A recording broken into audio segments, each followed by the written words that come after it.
దేవుడు మా జీవితంలో ఎన్నో మేలు చేశారు. నా బిడ్డల విషయంలో, నా భర్త ఆరోగ్యం విషయంలో అయితే ఆత్మీయ తల్లిదండ్రులు ఎంతగానో బలపరిచి ఆ రాత్రికి కూడా వచ్చి ఎంతగానో ప్రార్థన చేసి మోకరించి తెల్లారి ఉదయాన్ని కూడా లేచి అన్నీ సమకూర్చి నా బిడ్డ ఒక్కడే అటు ఇటు తిరుగుతున్నప్పటికి కూడా ఆత్మీయ తండ్రి వచ్చి అక్కడే ఉండి అన్ని విషయాలు అటు ఇటు తీసుకెళ్ళి కూడా ఆత్మీయ తల్లి అయితే వారంలో మేము రానప్పటికి కూడా నాగేశ్వరరావు గారి కోసం ప్రార్థన చేసేది. ఎప్పుడు కూడా ప్రతి వారం అవుతండి అదిగో ఆ నాన్న కోసం చూడు అమ్మగారు ప్రార్థన చేస్తున్నారని వింటాతుండేదాన్ని నేను టీవీ లైవ్లో ఉన్నప్పుడు కూడా.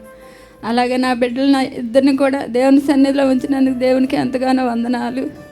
అయా నా తండ్రి నా బిడ్డ విషయంలో కూడా అంత దూర ప్రాంతాలు ఉన్నప్పటికి కూడా నేను కూడా వెళ్ళాను ఎలా ఉంటుంది వింటానని.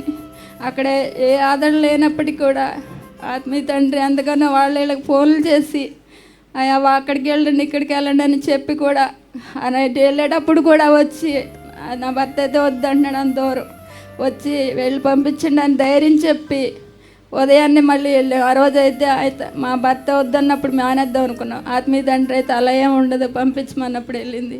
ఇప్పుడు 2 నెలలు అయింది నిలవబెట్టాడు దేవుడు. అయితే అసలు మొన్నటి వరకు ఎగ్జామ్ అక్కడికి వెళ్ళిన ఎగ్జామ్ అక్కడ ఉంటే ఎలా ఉంటుంది ఏంటిది ఆదివారం వరకు తెలియదు.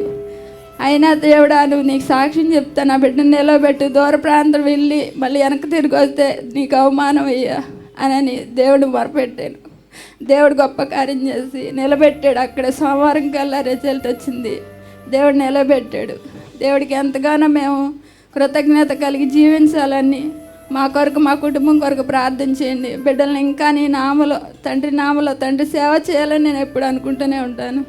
ఈ సిన్ని సాక్ష్యం దేవుడు దీవించును గాక.